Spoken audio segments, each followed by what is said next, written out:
ಇಲ್ಲಿ ಬಂದು ಅನ್ನ ತಿಂತಾ ಇದ್ದಾರೆ, ಇಲ್ಲಿ ಬಂದು ನಮ್ಮ ಕರ್ನಾಟಕದ ಎಂಜಿಲ್ ತಿನ್ಕೊಂಡು ಈಗ ನಮ್ಮದೇ ಸರಿ ಇಲ್ಲ, ನಾವು ಬಂದಿದ್ದಕ್ಕೆ ಉದ್ಧಾರ ಆಗೈತೆ. 2 ಟೈಮ್ ರೊಟ್ಟಿ ಕಡಿಯೋದು ಬಿಟ್ಟರೆ ಬೇರೆ ಗತಿ ಇಲ್ಲ ಅವ್ರಿಗೆ.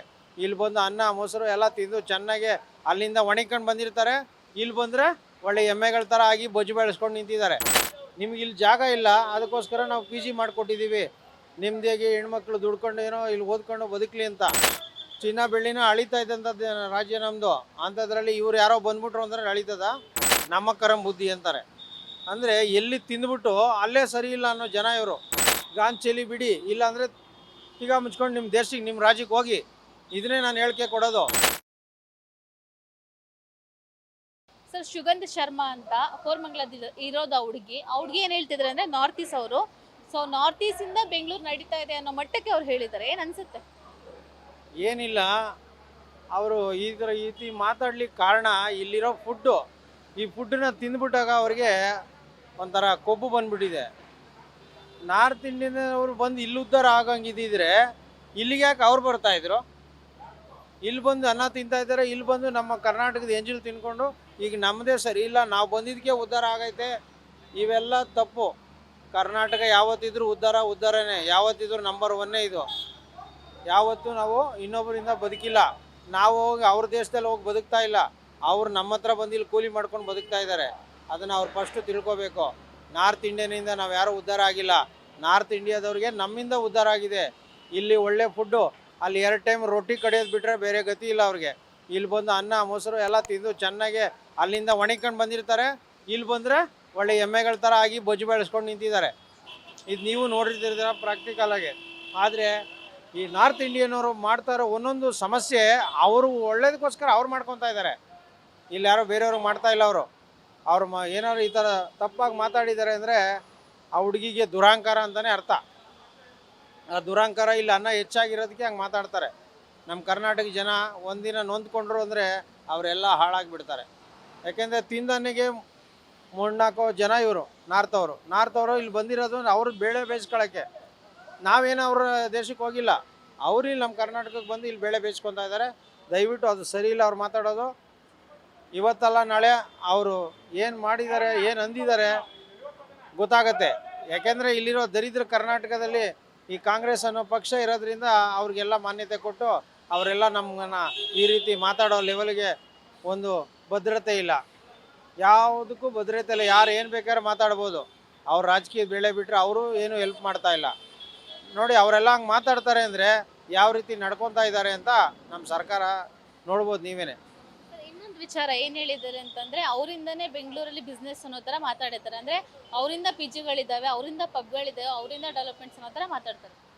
ಮೇಡಮ್ ಅವ್ರೆ, ಅವ್ರ ದೇಶದಲ್ಲೇ ಓದ್ಬೋದಲ್ಲ, ಇಲ್ಲಿಗೆ ಯಾಕೆ ಬರ್ತಾರೆ ಅವರು? ಪಿ ಜಿ ಮಾಡಿರೋದು ಯಾರಿಗೋಸ್ಕರ? ನಿಮಗೋಸ್ಕರನೇ. ನಿಮ್ಗೆ ಇಲ್ಲಿ ಜಾಗ ಇಲ್ಲ, ಅದಕ್ಕೋಸ್ಕರ ನಾವು ಪಿ ಜಿ ಮಾಡಿಕೊಟ್ಟಿದ್ದೀವಿ. ನಿಮ್ಮದೇಗೆ ಹೆಣ್ಮಕ್ಳು ದುಡ್ಕೊಂಡು ಏನೋ ಇಲ್ಲಿ ಓದ್ಕೊಂಡು ಬದುಕಲಿ ಅಂತ. ಅದನ್ನು ನಮ್ಮ ಹೆಮ್ಮೆ ಹೊರತು ಅವರು ಇದರಿಂದ ಇಲ್ಲ.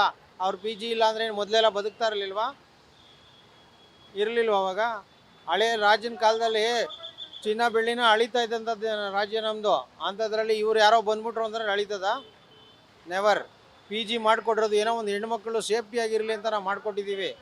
ಅದು ಬಿಟ್ಬಿಟ್ಟು ಅದನ್ನೇ ನಮ್ಮಿಂದನೇ ಉದ್ಧಾರ ಆಯಿತು ಅನ್ನೋದು ಅಕ್ಷಮ್ಯ ಸುಳ್ಳು. ಇದು ಯಾರಾದರೂ ನಮ್ಮ ಕರ್ನಾಟಕ ಪರ ವೇದಿಕೆಯವರು ಇದನ್ನು ತಿಳ್ಕೊಂಡ್ರು ಅಂದರೆ ಖಂಡಿತ ಇವ್ರನ್ನ ಇಲ್ಲಿ ಇರೋಕ್ಕೆ ಬಿಡೋದಿಲ್ಲ, ಓಡಿಸ್ಬಿಡ್ತಾರೆ ಗ್ಯಾರಂಟಿ. ನಮಗೂ ಒಂದು ತಾಳ್ಮೆ ಅನ್ನೋದು ಇದೆ. ನಾವು ತಾಳ್ಮೆ ಇದ್ದಷ್ಟು ಇವರು ಭಯಂಕರ ಬೇಕು ಅಂತಲೇ ಮಾತಾಡ್ತಾ ಇದ್ದಾರೆ. ನಮ್ಗೆ ಯಾವಾಗ ಕನ್ನಡ ಪರ ಸಂಘಟನೆಗೆ ಅವಮಾನ ಆಗುತ್ತೋ ನಾವು ಇವ್ರನ್ನ ಯಾರನ್ನೂ ಬಿಡೋಲ್ಲ. ಅವ್ರ ಯೋಗ್ಯತೆಗಳಿಗೆ ಅಷ್ಟು ಇಷ್ಟು ದಿನ ಬಂದು ಇಲ್ಲಿ ಅನ್ನ ತಿಂದಿದ್ದಾರೆ. ಒಂದು ಕನ್ನಡ ಮಾತಾಡೋಕ್ಕೆ ಬರೋಲ್ಲ, ಒಂದು ಇದು ಬರೋಲ್ಲ, ಮಾತಾಡ್ತಾರೆ, ಹಿಂದಿಲೇ ಕೇಳ್ತಾರೆ. ನಮ್ಮ ಕರ್ನಾಟಕ ಜನ ಇದನ್ನು ಅರ್ಥ ಮಾಡ್ಕೊಳ್ಳಿ. ಅವಾಗ ನಾವು ನಾರ್ತ್ ಅವರಿಂದ ಉದ್ಧಾರ ಆಗ್ತಿದೆ ಅಂತ ಆ ಶರ್ಮಾ ಅನ್ನೋಳು ಹೇಳಿಕೆ ಕೊಡ್ತಾ ಇದ್ದಾಳೆ. ನೀವೆಲ್ಲ ಕನ್ನಡ ಪರ ಸಂಘಟನೆಯವ್ರು ಏನು ಮಾಡ್ತಾಯಿದ್ದೀರಾ? ಇದನ್ನೆಲ್ಲ ನೋಡ್ಕೊಂಡು ಸುಮ್ಮನೆ ಇದ್ದೀರಾ? ನೀವೆಲ್ಲ ದೊಡ್ಡ ದೊಡ್ಡ ಅಧ್ಯಕ್ಷರಿದ್ದೀರಾ. ಬನ್ನಿ, ಬೀದಿಗೆ ಬಂದು ಇವ್ರನ್ನ ಸರಿ ಮಾಡಬೇಕು. ಇಲ್ಲ ಇನ್ನೊಂದು ದಿನ ಕರ್ನಾಟಕದ ಬಗ್ಗೆ ಮಾತಾಡಬಾರ್ದು. ಇವ್ರಿಗೆ ಎಲ್ಲರೂ ಬೆಂಬಲ ಕೊಡಿ, ಆಗ ಇವ್ರ ಬುದ್ಧಿ ಕಲಿಸ್ಬೋದು. ನಾರ್ತಿಂದ ನಾವು ಯಾರೂ ಉದ್ಧಾರ ಆಗಿಲ್ಲ. ನಾರ್ತಿಂದ ಬಂದು ನಮ್ಗೆ ತೊಂದರೆನೇ ಆಗಿದೆ. ಇನ್ನೊಂದು, ಇಲ್ಲಿ ನೀರು ಕುಡಿಯೋದು, ಕಾವೇರಿ ನೀರು ಕುಡಿತಾರೆ. ಬಟ್ ಇಲ್ಲಿ ಬೆಂಗಳೂರಲ್ಲಿ ಅವ್ರು ದುಡಿದು ಅವ್ರ ಜನ ಸಕ್ಸಸ್ ಬಂದಿರೋದಿಲ್ಲ. ಬಟ್ ಬೆಂಗಳೂರು ಬಗ್ಗೆನೇ ಹೆಂಗೆ ಮಾತಾಡ್ತಾರಲ್ಲ ಸರ್? ಅದನ್ನೇ ಮೇಡಮ್, ಇದನ್ನೇನು ಹೇಳ್ತಾರೆ ಅಂದರೆ ನಮ್ಮ ಕರಂ ಬುದ್ಧಿ ಅಂತಾರೆ. ಅಂದರೆ ಎಲ್ಲಿ ತಿಂದ್ಬಿಟ್ಟು ಅಲ್ಲೇ ಸರಿ ಇಲ್ಲ ಅನ್ನೋ ಜನ ಇವರು. ಅಲ್ಲಿ ಬಾವಿ ನೀರು, ಅಲ್ಲಿ ಇಲ್ಲಿ ನೀರಿಗೆ ಗತಿ ಇಲ್ಲ, ಅನ್ನಕ್ಕೆ ಗತಿ ಇಲ್ಲ ಅವರ ರಾಜ್ಯದಲ್ಲಿ. ಅದನ್ನೆಲ್ಲ ಬಿಟ್ಬಿಟ್ಟು ಇಲ್ಲಿ ಅನ್ನ ಸಿಗ್ತಾ ಇದೆಯಲ್ಲ, ಇದ್ರ ಬಗ್ಗೆನೇ ಮಾತಾಡ್ತಾರೆ ಅಂದರೆ ಅವ್ರ ಬಾಯಿಗೆ ಹುಳ ಬೀಳುತ್ತೆ, ಅದಂತೂ ಗ್ಯಾರಂಟಿ. ಯಾಕೆಂದರೆ ಅಲ್ಲಿ ಏನು ಒಂದೊಂದು ನಾವು ನೋಡ್ತಾ ಇರ್ತೀವಿ, ನೀರಿಗೆ ಎಷ್ಟೆಷ್ಟು ಕಿಲೋಮೀಟ್ರಲ್ಲಿ ಹೋಗಿ ನೀರು ಎತ್ಕೊಂಬತ್ತಾರೆ ಹೆಣ್ಮಕ್ಳಲ್ಲಿ. ಅಂಥದ್ರಲ್ಲಿ ನಾವು ನೋಡ್ತಾ ಇದ್ರೂ ನಮ್ಮ ಬಗ್ಗೆನೇ ಮಾತಾಡ್ತಾರೆ. ಇವ್ರ ಮನೆ ಮುಂದಕ್ಕೆ ಇವ್ರಿಗೆ ನೋಡಿದ್ದಾವೆಲ್ಲ ನೀರು ಅನ್ನ ಎಲ್ಲ ಸಿಗ್ತಾ ಇದೆಯಲ್ಲ, ಅದಕ್ಕೆ ಇವರಿಗೆ ಕೋಪ ಜಾಸ್ತಿ ಇದೆ. ಈ ಕೋಪನಿಂದ ಇವರು ಈ ಥರ ಮಾತಾಡ್ತಾ ಇದ್ದಾರೆ. ಇದನ್ನು ಖಂಡಿಸ್ತೀವಿ ನಾವು ಕನ್ನಡ ಜನ ನಾವು ಸುಮ್ಮನೆ ಬಿಡೋದಿಲ್ಲ. ಇವ್ರನ್ನ ಗ್ಯಾರಂಟಿ ನಾವು ಮಟ್ಟ ತಟ್ಟಬೇಕಾಗತ್ತೆ.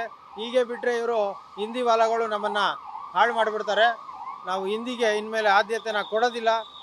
ಆದಷ್ಟು ನಮ್ಮ ಕನ್ನಡ ಮಾತಾಡೋದನ್ನ ಫಸ್ಟ್ ಕಲಿಬೇಕು. ಇಲ್ಲಿ ಬಗ್ಗೆ ಅವಹೇಳನ ಮಾತುಗಳನ್ನ ಆಡೋದನ್ನ ಫಸ್ಟ್ ಬಿಡಬೇಕು. ಇಲ್ಲ ಅಂದರೆ ನೆಟ್ಟಿಗೆ ಇರಿ, ಗಾಂಚಲಿ ಬಿಡಿ. ಇಲ್ಲ ಅಂದರೆ ಈಗ ಮುಚ್ಕೊಂಡು ನಿಮ್ಮ ದೇಶಕ್ಕೆ, ನಿಮ್ಮ ರಾಜ್ಯಕ್ಕೆ ಹೋಗಿ. ಇದನ್ನೇ ನಾನು ಹೇಳಿಕೆ ಕೊಡೋದು. ನಮ್ಮ ಅನ್ನ ತಿಂದು ನಮ್ಮನ್ನೇ ಅನ್ನೋ ಜನ ನೀವು. ಅದಕ್ಕೋಸ್ಕರ ಗಾಂಚಲಿ ಬಿಡಬೇಕು, ನಮ್ಮ ಕನ್ನಡ ಮಾತಾಡಬೇಕು. ಏನು ಮಾಡೋಕ್ಕಾಗಿಲ್ಲ ಅಂದರೆ ತಿಗ ಮುಚ್ಕೊಂಡು ನಿಮ್ಮ ಊರಿಗೆ ನೀವು ಹೋಗಬೇಕು. ಅದೇನೇ ನಾವು ಕೇಳ್ಕೊಳ್ಳೋದು. ದಯವಿಟ್ಟು ಇದನ್ನು ಪ್ರಸಾರ ಮಾಡಿ ಸರಿಯಾಗಿ ಇವರಿಗೆ ಮಾಹಿತಿನ ಕೊಡಿ ಅಂತ ಕೇಳ್ಕೊತಾ ಇದ್ದೀವಿ. Weight plus Karnataka.